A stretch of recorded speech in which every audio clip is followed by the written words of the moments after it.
তাকে ভারতীয় দালাল বলে কটূক্তির পর প্রকাশ্যে ক্ষমা চাওয়ার পাশাপাশি সংশ্লিষ্ট পরিচালককে জবাবদিহিতায় আনার দাবি কোয়াবের।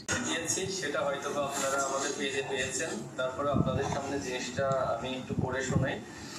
কি ভাইয়া, তামিম ইকবাল রে ভারতীয় দালাল বলছে দেখে খুব গায়ে জ্বলতেছে, মানে শরীরের ভিতরে খুব জ্বলতেছে, তাই না? মানে গত কয়েকদিন আগে যে মুস্তাফিজরে আইপিএল থেকে বাদ দিল, আইপিএল থেকে অপমান করলো, কই তখন তো এদেরকে প্রতিবাদ স্বরূপ ফেসবুকে একটা পোস্টও দিতে দেখি নাই। এখন সে খুব গায়ে জ্বলতেছে ভারতীয় দালাল বলছে দেখা। আরে বেটা, যেখানে মানে মুস্তাফিজরে বাদ দেওয়ার ইস্যু নিয়ে পুরো বাংলাদেশ তোলপাড় সৃষ্টি হইলো, পুরো বাংলাদেশের মানুষ সোশ্যাল মিডিয়ায় ঝড় তুললো, কই তখন তাদের একটা প্রতিবাদ স্বরূপ কিছু লিখতে দেখি নাই। যেখানে মুস্তাফিজ না পুরো বাংলাদেশে ওরা অপমান করলো, সেখানে মানে খান সাহেব এসে এই যে মিডিয়ার সামনে এসে বলতেছে এটা নাকি দুঃখজনক। আরে বেটা, যেখানে পুরো দেশ রে, আমার পুরো দেশকে অপমান করলো, আমার বাংলাদেশকে অপমান করলো, সেটা নাকি এর কাছে দুঃখজনক।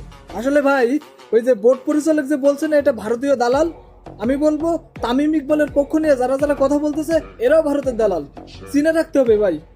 শুধু মুস্তাফিজ না, আর যেখানে এই যে মানে আমার ভাই হাদি হত্যার 28 দিন হয়ে গেল, সে তো কোনো দলের ছিল না। দলের থাকলে সে একটা কথা ছিল, সে যদি একটা দলের থাকতো তাহলে একটা কথা ছিল।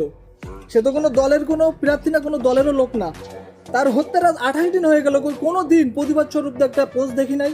মানে এই স্বপ্নের বাংলাদেশ গড়তে, এই স্বপ্নের বাংলাদেশ বাস্তবায়নের লক্ষ্যে আমরা যাদেরকে আইডল ভাবি, তারাই দিন শেষে বুঝাই দেয় যে বাংলাদেশের জন্য আমরা বালডাও না, মানে অন্যায়ের প্রতিবাদ করার সময় আমরা কিছুই না।